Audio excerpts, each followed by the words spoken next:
Hello from Auburn, Alabama. This is Chris of Federal Injury Centers. And tonight I'm going to be talking about what to do when your supervisor refuses to help you after you've been hurt at work and need to file your work injury claim. So I was just actually teaching a class like this at a VA here in Alabama.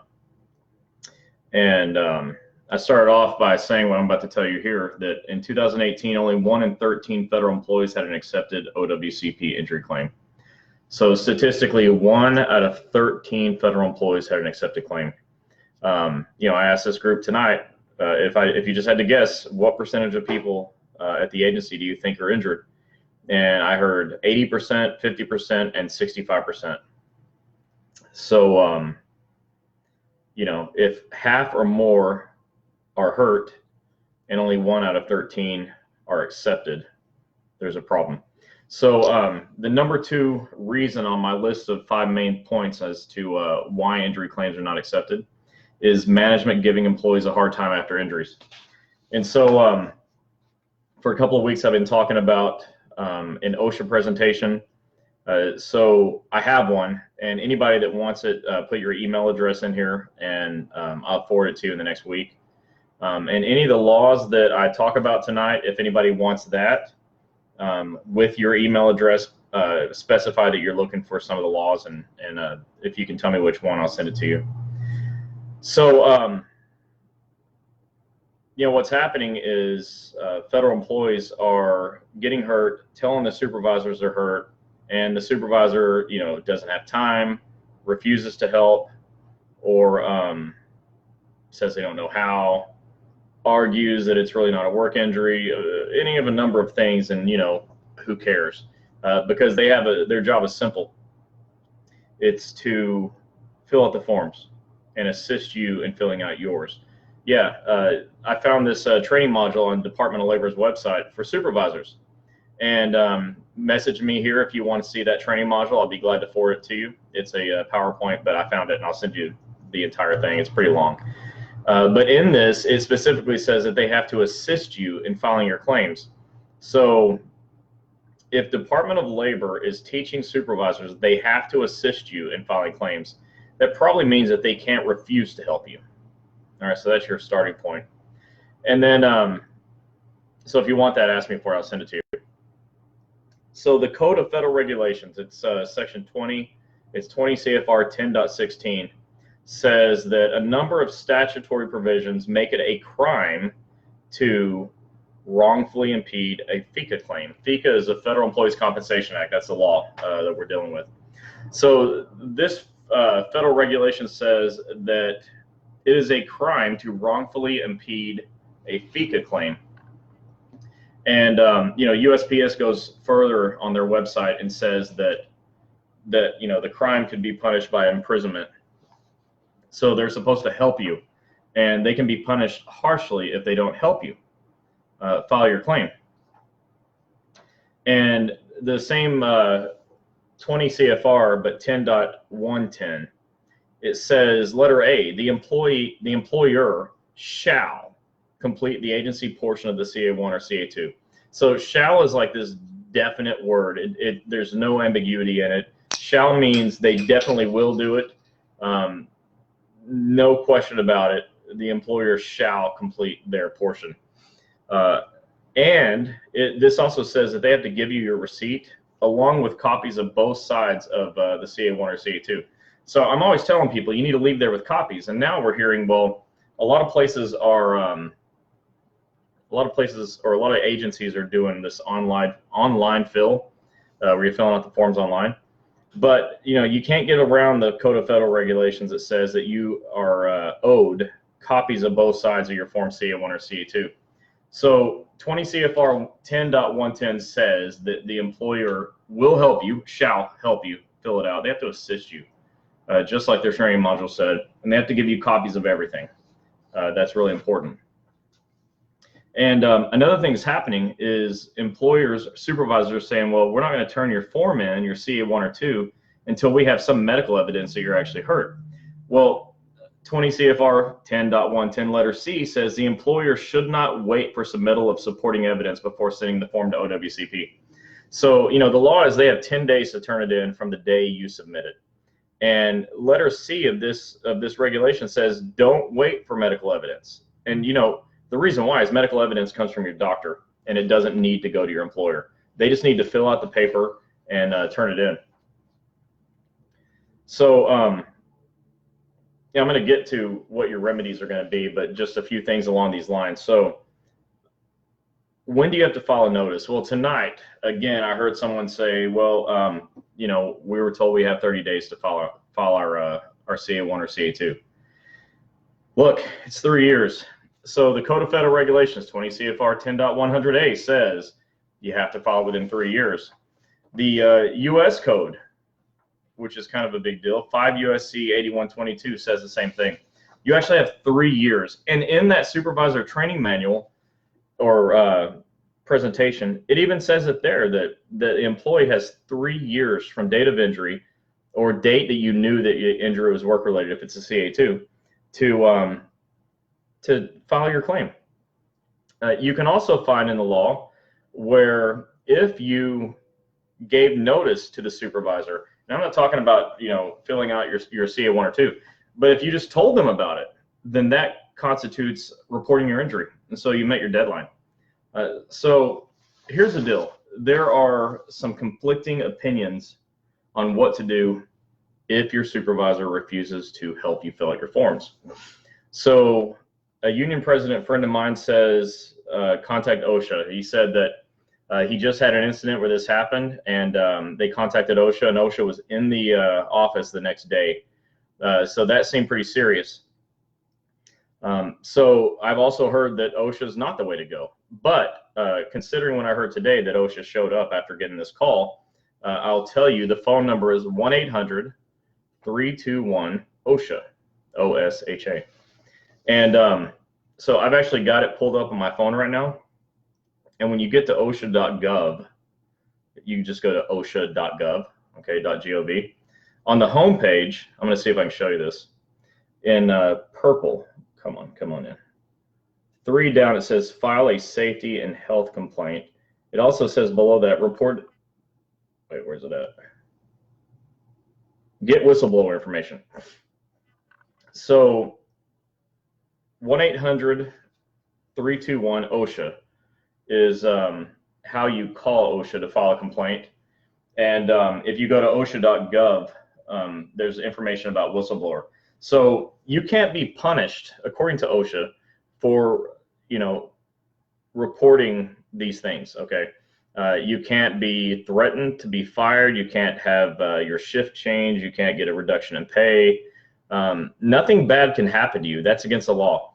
And so that's what the whistleblower thing is for. So if you find yourself in that situation, click on the Get Whistleblower Information link on OSHA.gov. So, today's the first time I actually saw an incident where that actually worked, where calling OSHA led to an OSHA investigator being in the office. So I'm encouraged by that. The other thing that's less severe is knowing the law, and especially knowing the CA10, what a federal employee should do when injured at work. And so, when you go in to report your injuries, you should take this stuff with you. That's why I encourage you, if you want copies of this stuff, let me know and I'll email it to you. Because if a supervisor says, no, I'm not going to help you, well, that's definitely the wrong answer. And I'm not saying it's against the law, because I'm not a lawyer or any law enforcement officer, but I know that it's opposite of what the law says. That's the best way for me to put it. So take the law with you and say, look, this is your job. It's your only job, in fact, is just to fill this form out and give me copies of everything and then turn it in. The other thing that I was talking with Eric, the lawyer, Blowers, and he said, if you're a postal employee, you should consider contacting the postal inspector, which has its own website as well. You can just Google postal inspector. They carry badges, and they're what they think, what they say carries a lot of weight. So that's probably a really good way to go. If you're not in the postal service, that doesn't really help you. But in asking around, that was one of the answers I got, and I thought it was a pretty good one. So know the law, bring it with you. Contact OSHA at 800-321-OSHA. Contact the postal inspector if you're a postal employee. for all of you, because something like 97% of federal employees is in a union. Use your union, and file grievances, and don't let them get away with it. Every single thing that they do, you should file a grievance on if it's worthy of a grievance. And so definitely use a union. One thing I know for sure is that when the agency gets hit with enough grievances and penalized, financially hard enough, they'll start making different decisions. And so you definitely want to push back when they push on you. I was asked to really go hard on management tonight, and I'm not going to, because management's going to get what's coming to them if they keep screwing with you. And we just want them to stop. And I think the best way to do it is know the law, communicate the law to them, contact OSHA, postal inspector, unions. But here's another one, another piece of advice that I got from Eric, which was fill out your own form. And in fact, I found the law, a place that said you can actually just do this. You don't have to get it from your supervisor, although that's preferred because they have to fill out stuff too. But you can always go to my website, federalinjurycenters.com, and print one out, a CA1 or a CA2, and fill out your portion, which is page 1, and then give it to your supervisor. Well, guess what? They have 10 days to turn that in, whether they like it or not. And so if they don't turn it in, they'll be penalized. Now, what's the downside of that? If you leave there without copies of everything, that means you also don't have the notice of receipt. And so you want to be sure you leave with that. If you hand them page 1 and they have to fill out page 2, at least leave with the receipt. But you want to take the law with you and show them you actually have to give me copies of everything. The Code of Federal Regulations says so. But when you leave it with them, it's anybody play poker? Because I do. And so one of the things I really love about poker is the move of just going all in. Because when you put all your chips in, nobody can do anything else to you. You can't raise me anymore. You can't bluff me anymore. You have to make a decision now. I already made my last decision. To me, leaving the form is like going all in. I mean, now they just have to do something about it. And if they do the right thing, great. But if not, there's a penalty for that. So you can always just get the form, fill it out, and turn it in yourself. But don't forget to get receipts, which are part of the CA1 and CA2. What you want to do is when you print these forms out, you want to pull the receipt and tell your supervisor, I'm handing this to you, and you're supposed to fill this out and hand it back to me right now. So definitely that. I think of all of these, the most effective long-term thing is going to be filing grievances. That's what I think. Because I think if you file enough grievances, that'll make definitely an impact. And so that's why we talk to unions. We tell them, hey, file grievances. That's what you're for. If you're a union rep or president or whatever, you're there to back your people. I know you know that. But I think that's probably the best way to go. But hey, today we saw results from someone who contacted OSHA, so that's really great. So Michael Moore says, Google CA1, print it out and fill it out and give it to them. Hey, that's exactly what I just said. I agree with that, Michael. Definitely.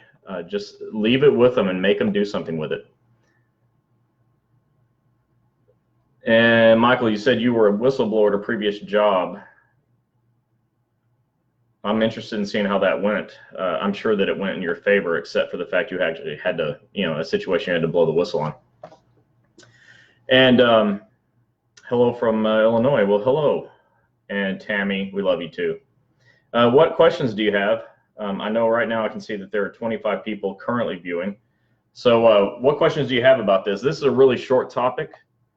I didn't expect that it would be a long topic, but let's see what you got. Donna, if your doctor medically releases you, but you're still not able to do your job, what are your options? Well, go back to the doctor, because what I know for sure is they medically release you, but if you're still having a hard time, they're going to take that into account. So go back, explain what's going on, and give them an opportunity to redo your CA-17. That's definitely what you want to do. It's not the end if you go back to work. I used to work for a doctor who would send people back, and he would tell them, I'm sending you back based on my best judgment, but if I'm wrong, come back and let me know. So definitely go communicate that with your doctor. What other questions do you have? Come on, folks. While I'm waiting, go to Federal Injury Centers on Facebook and like it, follow it. Go to Twitter. Too many of you are still avoiding Twitter. I understand, I used to. But you should go there anyways and take a look at the stuff I'm posting. It's not a waste of time. You go to @Fed Injury Center with no S, Fed Injury Center. And follow me there as well. I'm posting this stuff. So what you'll see is like a lot of these laws that I talk about, I'll post them there just like quick hits. And very, very useful. And then you'll get a notification when I post something like that and you can use it. So I definitely recommend doing that. And Michael says it went in his favor. Yeah. Yeah, and the sad part is what comes next after what you said on the sad part, that's what I'm talking about. The problem is that you actually had something to blow the whistle on. You know, this stuff is dangerous. I'm glad you did it too. What other questions do you have? Do we have anything in Connecticut? Sorry, Lori, not yet. But we're always looking for new locations. The key is finding doctors that are willing, and that's hard. So, but you know, you can always go to ACS. I hate having to recommend that, but the ACS website has a provider search feature. And if you Google DOL or OWCP ACS and go to it, scroll down like halfway down the page, and you'll see a thing that says provider search. Just follow the prompts, and hopefully you can find a doctor there while we're waiting to find someone in your area. So Michelle, let's see what you got. A bit off topic, but how can we get insurance companies to cover stem cell therapy? It's a really interesting question. So you cannot get insurance companies to do anything that's not already in their rules to do. So how do you get them? You know, that's just tricky. They pretty much do whatever they want to do. At this point, they don't really cover it. I'm beginning to hear that OWCP may, on a limited basis, be covering stem cell therapy.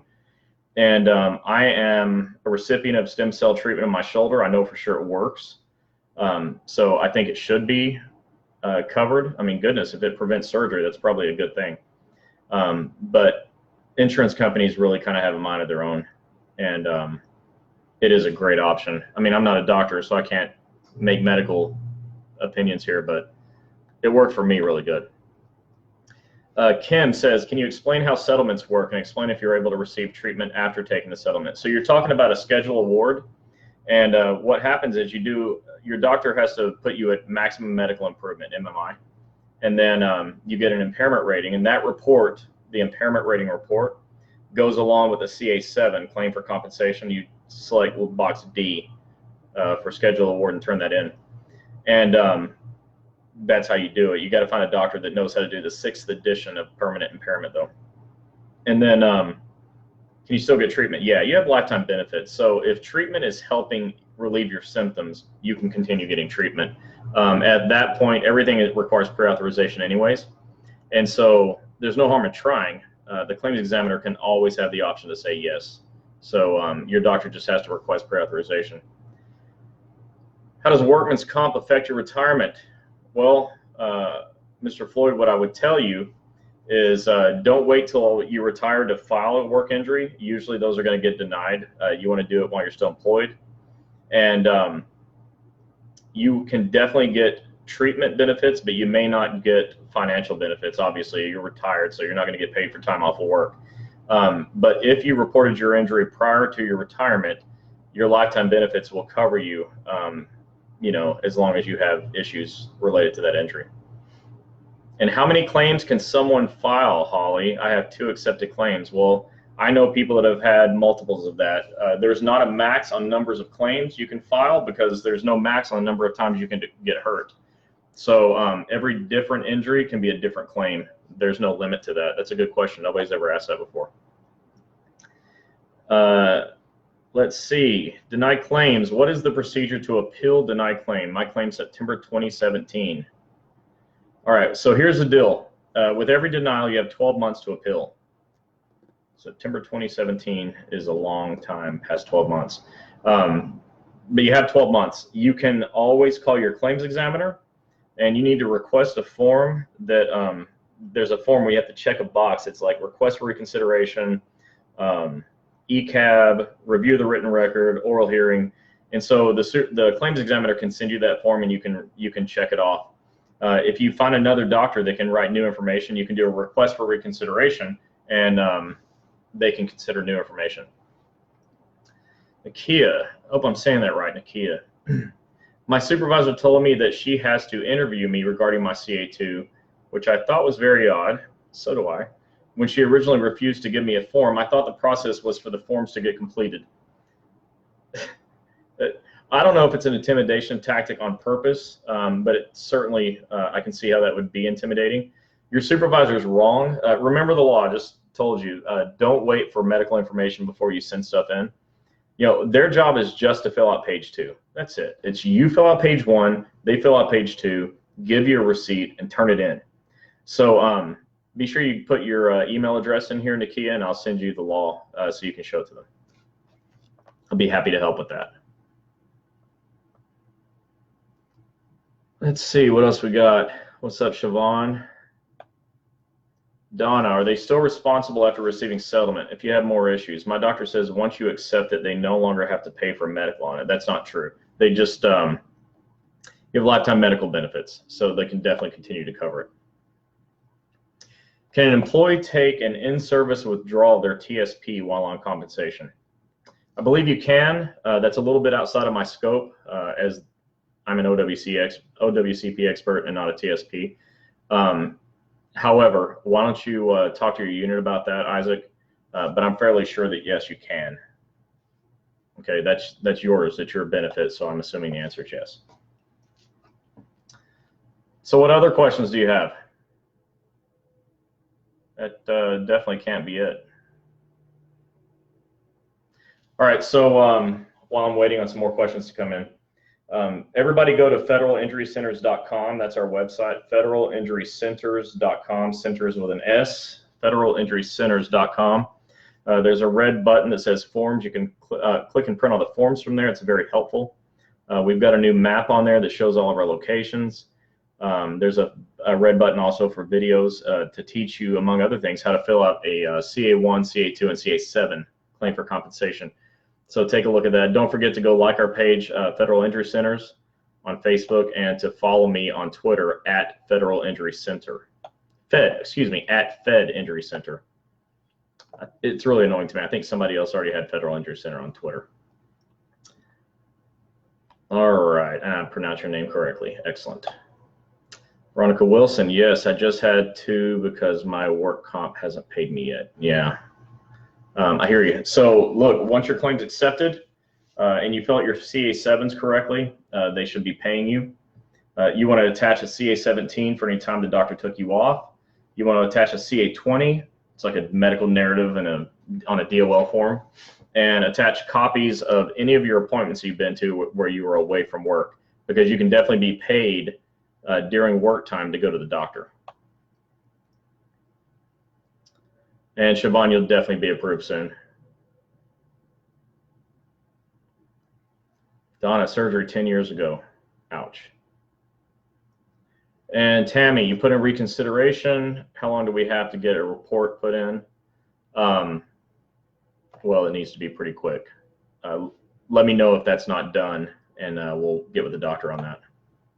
You know, the deal is, Tammy, when you do the reconsideration, what you don't want them to do is give you an opinion, like a letter in the mail, that passes the doctor's note, where they didn't actually see the doctor's note to make a decision. It's not the end of the world if that happens, but it's just a delay that, you know, I'm not really in favor of. So Don, you said you're having trouble getting workers' comp to approve your second MRI. Workers' comp said I don't need approval prior, and the hospital won't pay for it without pre-auth. Now they keep going back and forth for 3 months. So here's my understanding. A couple of good friends of mine own MRI places, and they said that they can get MRIs, like a re-MRI, a second follow-up, every 6 months if it's medically necessary. So if it's been 6 months since your last MRI, you should have your doctor write a letter of medical necessity, give that to the MRI place so they can use it for pre-authorization, and then ask them to pre-authorize it. You know, a lot of these places should just do it, but I think you're going to have to get pre-authorization, and your doctor will need to write a letter explaining why you need to do it again. And Donna, you said you doubt you'll ever be able to fully do your job again. I hate that. Obviously, you know, they can make a limited job offer. And as always, I hope you can avoid having to do disability, because that's not good. Is there a time limit to submit medical mileage? Nope.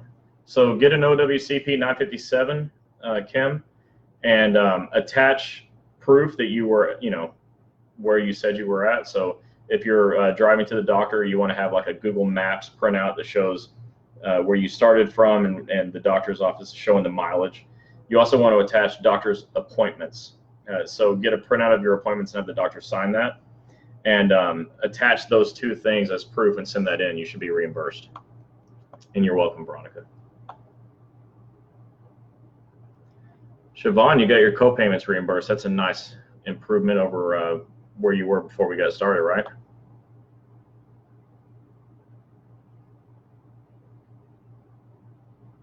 Can you see a third doctor, Christina? Yes, you can see a third doctor. Here's what's going to happen.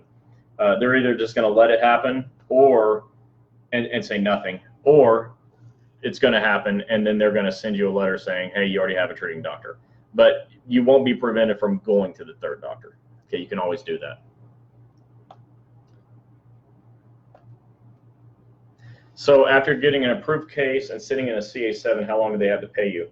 So here's what that training module said for the supervisors. It said that the CA7 should be submitted every 2 weeks. Well, that coincides with pay periods. And so you should start getting paid very quick. If they're going to deny you,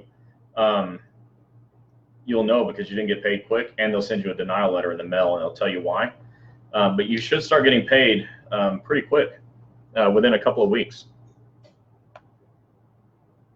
How does one file a consequential injury, Isaac? So you need a form CA2A, and I recommend just print it out, go to the doctor, and have the doctor confirm that it's actually consequential injury, right? Not a new injury. Oh, not a 2A, CA1 or 2. You almost stumped me, Isaac.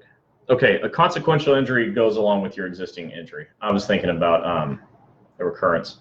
You need to just go to the doctor and have the doctor write a narrative. Forget all that other stuff I said about the CA2A, all of it. You need to go to the doctor, have the doctor write a narrative that explains how the new condition is related to the initial condition. And then the doctor sends that via e-comp to Department of Labor, and the claims examiner makes a decision. It is really that simple. But it does require a doctor explaining in great detail how your new condition is related to the original condition. Kim, no, your surgeon is not required to do the MMI. You can pick any willing doctor who's trained to do it on the 6th edition to permanent impairment, any medical doctor.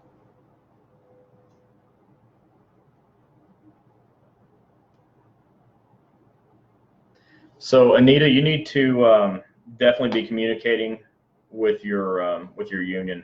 That's going to be something they're going to have to help you with when you hit a 2-year mark on your injury. If you're unable to perform your duties, you'll want to have them help you get a light duty or a limited duty offer. But I'm honestly, this is a little bit outside of OWCP, but it's definitely 100% inside of your union. So definitely go talk with them about that. And Judy says, what do you do if you can't pinpoint a traumatic injury for three bulging discs and a bone spur in your lower back? I've paid out of pocket to date. Do you mean, Judy, what do you mean if you're not sure how to prove that your 3 bulging discs are work-related? I'll tell you this. I had an interesting conversation with a doctor today. And he's like, you know, this person hit their knee. They didn't have any prior pain, no symptoms, anything like that. And now there's like a torn meniscus. He says it's kind of unusual that banging your knee will result in a torn meniscus. But, you know, the bottom line is there was no pain prior. And now there is this torn meniscus, and it wasn't really present before. And I was like, well, doc, you know, you've got to be able to, I don't know, you've got to be able to show that this was never an issue before, and it was an issue immediately after banging the knee. Well, with you, you know, your doctor's got to be able to show that your 3 bulging discs could not have possibly happened from anything except for work. And, you know, that requires a medical narrative with a, you know, a really, really great evaluation, an interview of you by the doctor. But, you know, it's not uncommon what your issue is, because a lot of people come to me and they say, my claim was denied. I can't prove that I've got this injury. And then, magically we get the claim accepted. So it's really just going to take the doctor writing a really, really great narrative explaining it. Thanks, Isaac. I appreciate the compliment.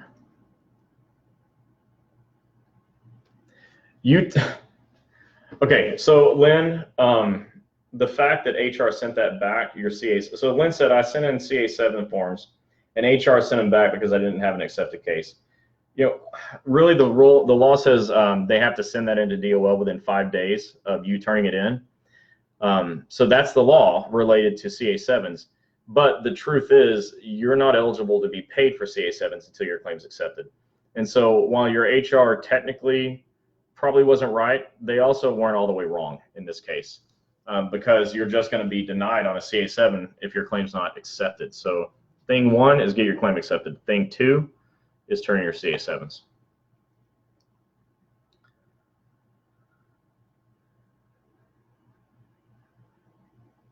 Nakia, you're going to have to talk to your union about that. If you go in for light duty and they send you home, that becomes a union issue. And also let your doctor know that they're not able to honor the CA17. That's important. All right, what else?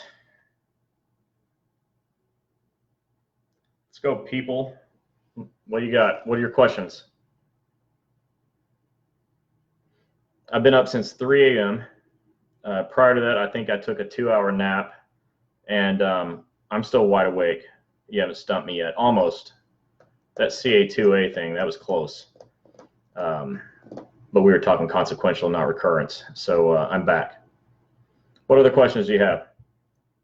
All right, well, if I don't get any more questions, I'll be shutting this down early. But in the meantime, let me remind you, follow me on Twitter at Fed Injury Center. Follow me on Facebook at Federal Injury Centers.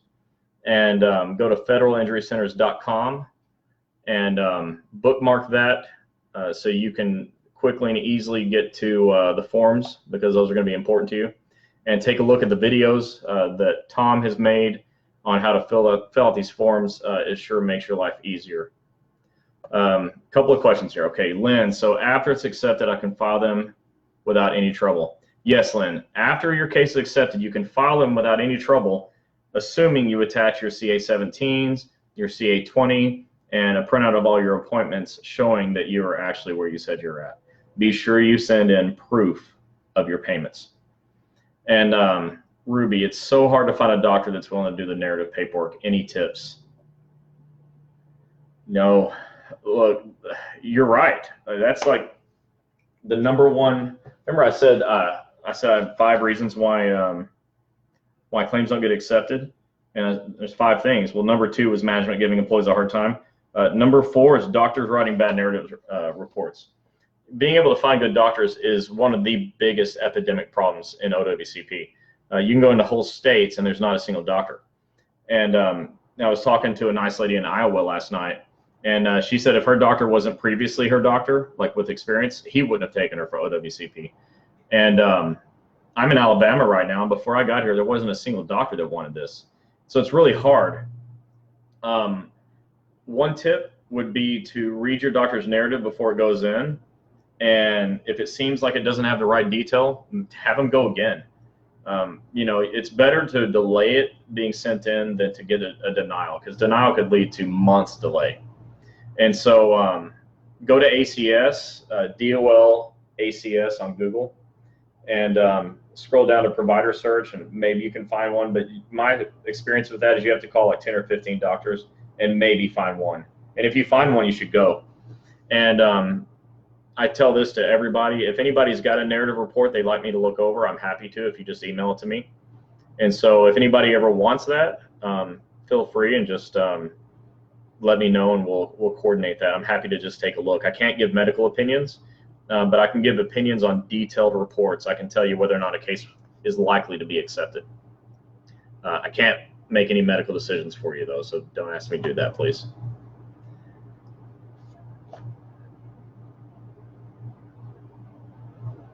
Yes, Maria, you can definitely file claims to the doctors that you used. Definitely. So OWCP 915 is a claim for medical reimbursement. So all the money you paid out of your pocket, you can get it back. You just need receipts, and your claim must be accepted first. If your claim's accepted, you can get paid back for all the money you paid out of your pocket, as long as you get receipts from those doctors. And you're welcome, Lynn. Yeah, Kim, I'll be in Wisconsin. I was talking to Dr. Say just the other night, and we're working on that, but definitely looks like I'm going to be there.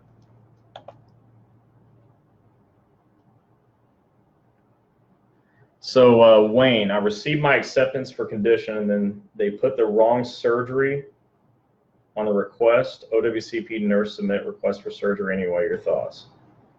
Well, you know, if my right knee's hurt and they want to do surgery on my left knee, I'm probably not going to let them. And so you need to contact your claims examiner and your nurse case manager and tell them it's the wrong surgery.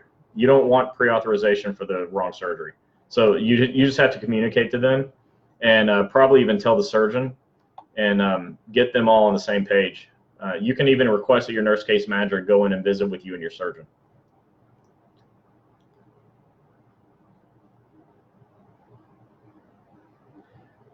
Yeah, not enough doctors, Donna. On the CA7A, does the supervisor have to fill that out? No, you fill out the CA7A. It's just one page. The supervisor's got to fill out second page of the CA7, and you have to attach them all together. Hope that answers your question, Shirley. Yes, Wayne, you're that's funny. Yeah, your request should definitely have the proper surgery on it. Your postmaster, Deborah, said he has to talk with my caseworker if I have to have any time off work. No, that's not how it works. He's welcome to talk to your case manager, but when the doctor fills out a CA-17 and takes you off of work, that's pretty much it. Nobody, even the case manager, can't overrule a medical doctor. And so, you know, these are medical decisions. They don't understand. You being taken off of work is a medical decision. It's not just a decision so you can sit at home and watch TV. It's a medical decision. And so, you know, he can talk, the postmaster, he or she can talk to the case manager all they want, but they have to follow the doctor's orders. Can we get copies of what the doctor sends in? My first doctor sent paperwork in about what he thought about the second opinion doctor. Absolutely. You should just tell the doctor you want, you know, a copy of the report. They should just give it to you. Those are your records too.